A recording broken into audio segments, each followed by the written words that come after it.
Now, this is not the final Harold Pitnanny story. You guys know that I will be returning home to visit. Good. But it is August 8th, 2024, and I will be giving the last Harold Pitnanny story while living at home. Because tomorrow I move out and get married to Wendy. Yeehaw. Excited for that. And once you become homeless, you'll come back. But here's what this is called. This one is called Harold Pitnanny in the Swamp. So, Harold Pitnanny is no ordinary boy, as you all know. Oh, no. Harold Pitnanny is strange, absurd, Than cricket. redunculous, and downright insane. This young man does illegal things. I'd like to warn you. Anything done or that you hear inside a Harold Pitnanny story should not be recreated or should not be done to people you know or anybody you don't know, your enemies or your friends. What happens in Vegas stays in Vegas. Yes. What happens with Harold Pitnanny should only stay in Harold Pitnanny stories and shouldn't be demonstrated or shown in any manner in real life. Now, everyone knows that Harold Pitnanny has an older sister. What? Not everybody, I guess. Actually, nobody. So Harold No, Pitnanny. it was about Jimmy and his dad. So Harold Pitnanny's older sister's name is Sammy. So Sammy is casually asleep when Harold Pitnanny decides to break her window. How does he break her window? With an obvious brick. Because who doesn't like throwing bricks in their sister's window? It's too badass. Anybody? I do. I enjoy throwing bricks through my sister's window. But anyway, It's true, I was the sister. And on it, he wrote a letter to her. It said, "Love one another," with this hand sign. No. She was not happy. Let's just say that brick came back a little bit too quick and hit Harold Pitnanny on his forehead. He fell unconscious and was taken to the hospital by his mother. And when he was in the hospital, he was laying on one of the hospital beds, and they were like, "We're just going to do a quick little scan just to make sure that you don't have a concussion or anything." And Harold is sitting there, and his head doesn't hurt too bad. He's all bandaged up and ready to go, so why stay in the bed? Mom says, "Harold, I'll be right back." And he says, "Oh boy, I'm all to myself, finally." So he stands up and starts looking around the hospital room at all the fun gadgets and toys and little expensive products. And boy, is he excited. So he starts walking around. And he finds a strange blue apron and puts it on. And it's kind of weird looking and doesn't fit very well, but the crippled people are wearing it, so he wants to put it on just in case. So he puts it on, and he starts walking around. Starts walking through the hospital, creeping around, and whenever he sees somebody, he hides behind a door real quick. Waits for them to pass through the hall, and then, I get to keep going down this hall. Gets to the end of the hall, and he finds the room that says, brain surgery. Uh-oh. Brain surgery? Wow. I've never seen a brain before. So Harold Pitnanny, what does he do? Boom, boom. Pushes these doors open and walks right in. And he sees a patient laying there. Nothing's there. They haven't even started yet. This patient is scheduled for surgery in about an hour. But Harold Pitnanny is like, I wonder what brain surgery would feel like. So do you know what he does? Well, he kicks off that little brake on the hospital bed. Kicks off the other brake on the other side. Walks to the back and kicks off both of those other brakes on the back tires. And he wheels his patient right out back into his own room. But there's a bed in his room, so might as well take that one. So he wheels his bed casually back into the brain surgery room, climbs on top of it, closes his eyes, and just waits. He says, "This is going to be so cool. I'm going to have brain surgery. This is going to be awesome." And he's laying there all happy and ready for brain surgery. And he's like, "Oh, I can't wait this long. This is taking forever. I don't want to wait for this." So do you know what he does? He gets out of bed and tries to find a drink of water. And he finds a very strange smelling bottle. Oh no. He's not sure what it is, but he decides to drink it.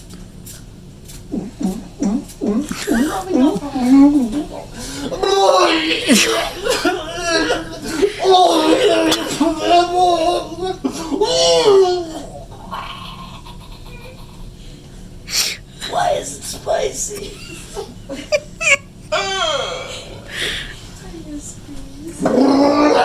As he throws up in the garbage. Now, Harold Pitnanny, as we all know, doesn't really know how to read. He's pretty young. So he throws that bottle down and isn't sure what it is. The package on the side says numbing medication. Doesn't think too much of it. So he climbs in this bed and lays down. Laying quite comfortably, he's excited to scare them as soon as they decide to begin brain surgery, because he thinks that's going to be so funny. And now that it's time for brain surgery, he hears nurses speaking outside the room, so he lays still. He lays so perfectly still.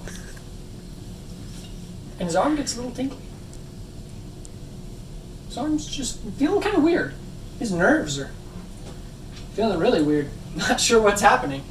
And it kind of feels like you can't feel things very well anymore. It's not really sure what it is. It's you know?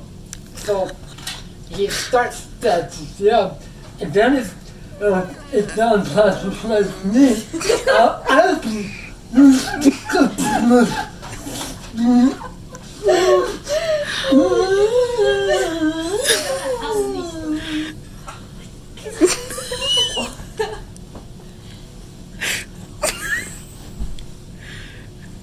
And then the nurses walk in.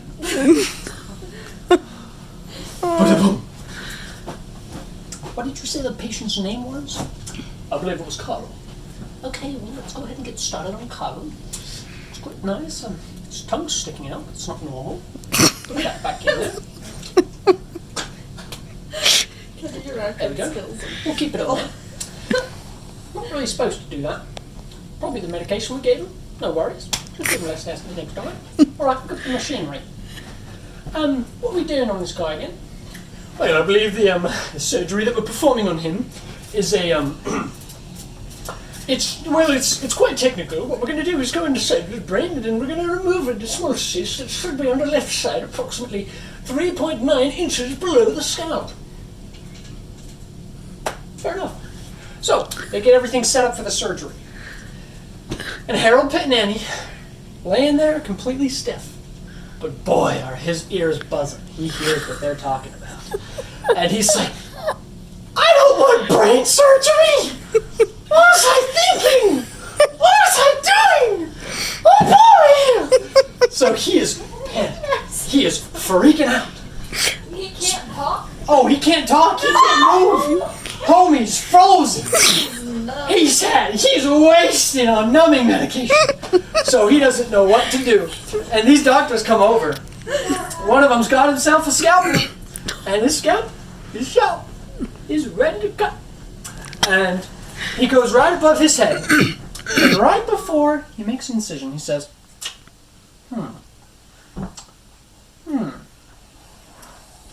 Did you say on the left side or on the right?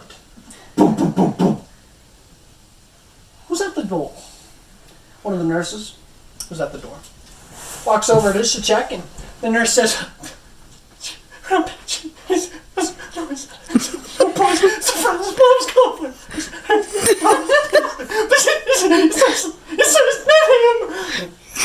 Excuse me, say that again. That's the wrong guy!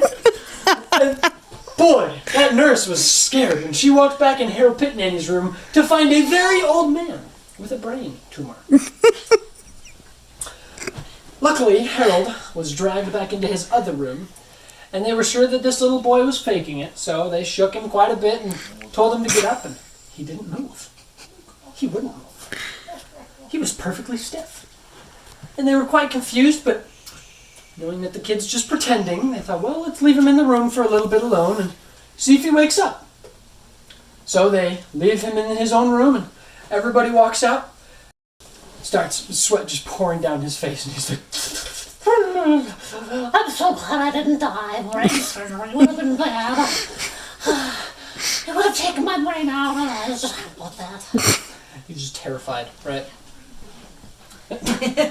I'm not sure if he has a brain, but they would have tried to find has one. brain, but it might not be green.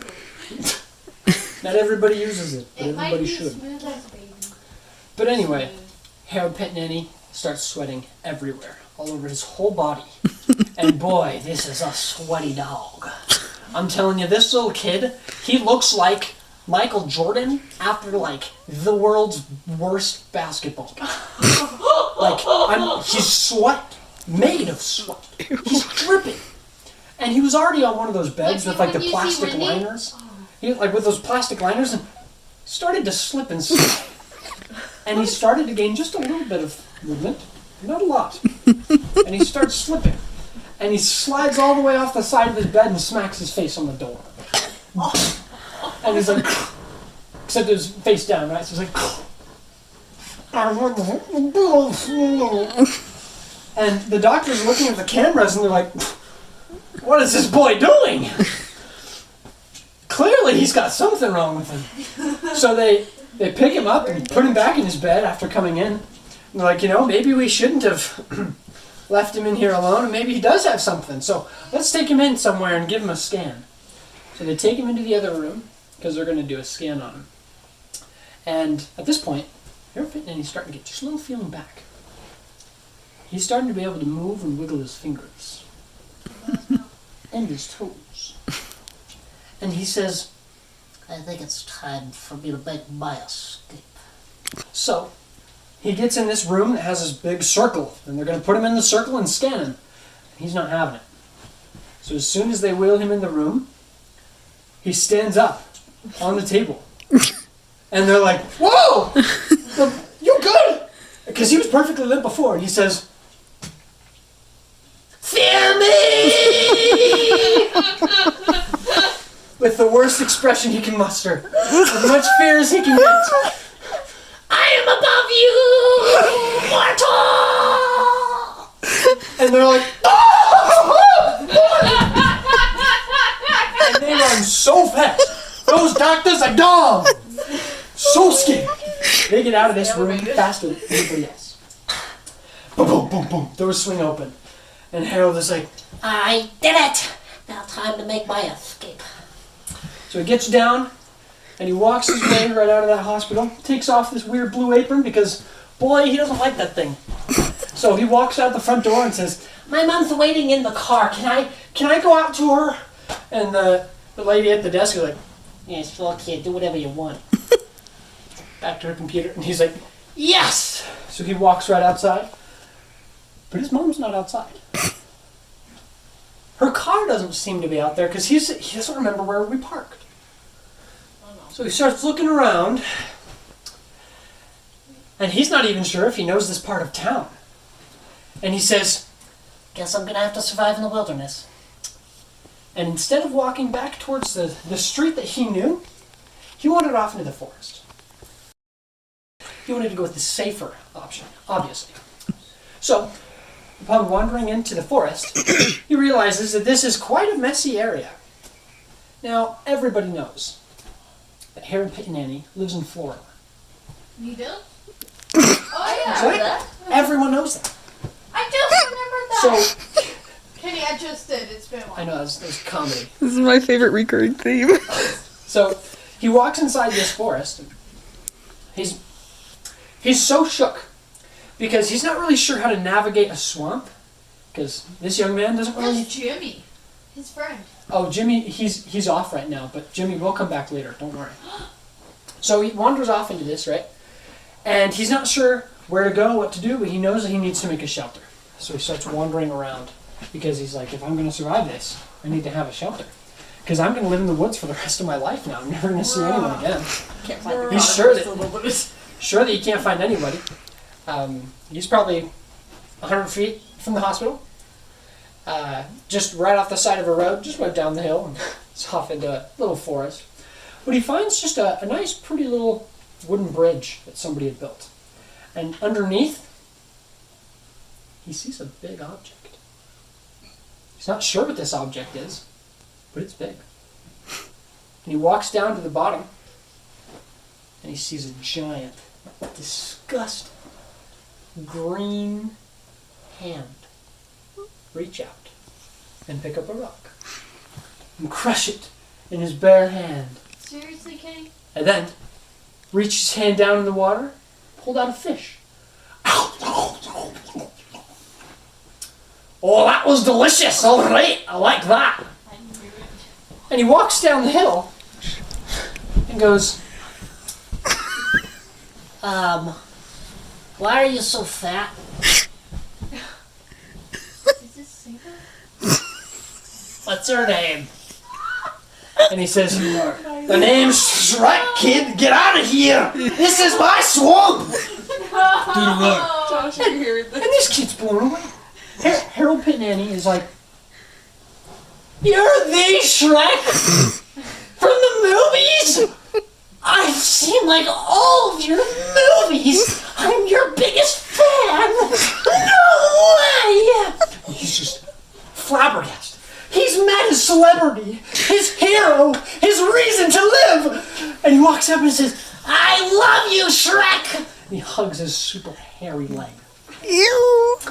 And Shrek is like, what are you doing? Get off of me! Grabs him by the hair and just drops him on the ground and pushes him over. And he just falls down backward into the water.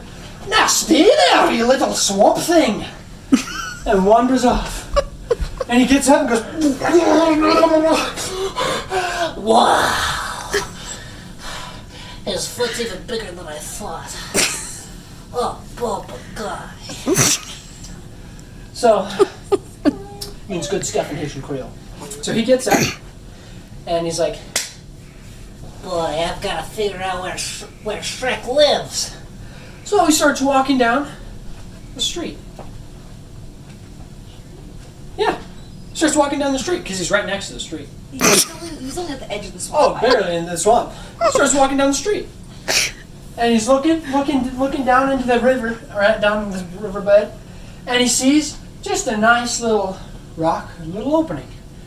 It's like Shrek must live inside there. Walks inside there, pokes his head in, and sees a snake, a big rattlesnake. He's like, "Oh, Shrek doesn't live in there." Kept walking down the street. Kept walking. Trying to find something else, trying to find anything that looks like a shelter. And he says, If I'm gonna find Shrek's residence, I'm gonna need to look a bit harder. I'm gonna need the help of a dear friend of mine, Jimmy. Let's go. so what does he do? He walks back to the hospital and actually finds his mom's car. Who was looking for him and said, okay, well, it's time to go home. So they go home happily. And he goes, I know where Shrek's gonna be, and me and Jimmy are gonna find his house. And when we do, I'm gonna eat his food. knowing that this is the greatest of all pranks, he prepares. He returns home, and he gets his Nerf gun. Now, he goes into his dad's room, cuts his dad's belt in 2 sections, and then uses duct tape to put on the front and back of the Nerf gun so he can strap it over his chest all cool and look epic. And then instead of just keeping normal Nerf guns, he puts thumbtacks in the end of each Nerf bullet so that this is actually lethal to small rodents. You've done this before, correct? No, my seminary teacher did and showed us photos. So, in this perfect paradise, he's got this ideal weapon on his back. And he goes into his backyard, he gets a little bit of mud, scrapes it across his forehead, puts it on his cheek, and covers his arms in mud. And looking like an absolute warrior, he knows he's ready to go to Jimmy's house. So he walks across the street. Boom, boom, boom, boom, boom. Boom, boom, boom, boom, boom. Door opens. Oh, hey Harold, how you doing today? That's the voice. Okay, so I've got a plan. We are going to go into Shrek's house. You know I'm down for it. I already have a Nerf gun and tax ready. Perfect. We're all set, ready to go. Go grab it. Oh, okay, I'll be right back. So he runs out. This is Ernestine-ass child. Like, Maybe. His name may or may not be Jimmy Bass. But anyway. So they come outside and with their Nerf guns ready, they need a ride to the hospital. And how do they get back to the hospital?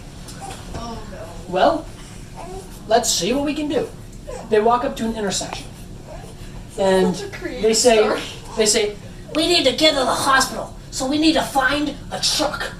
And we need to find a truck that's going towards the hospital. Get in the back of the truck bed, and then when they get to the hospital, we'll get out. Ah, Jimmy, you're so genius. That's such a good idea. So what do? They go to this intersection. They wait behind a large bush, standing right by the side of the road. they climb inside that bush, and they see this big diesel truck drive up. The driver may or may not be Chuck Norris himself. Sunglasses, May or may not. shredded, built man. And he's got his manual, right?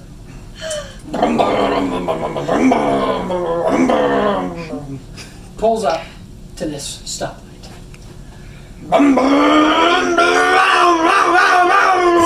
Revving his car because he wants to sound cool in front of the ladies that aren't there. And these guys are like, Harold and Jimmy are like, Okay, let's make our move. so they run over to the side of that truck. Oh boy, that's a tall truck. That's actually pretty high.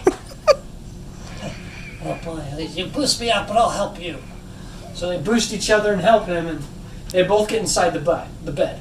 And they're sitting in the back of this truck bed, and they're like, Perfect. So as soon as he gets to the hospital, we'll get out of his truck bed.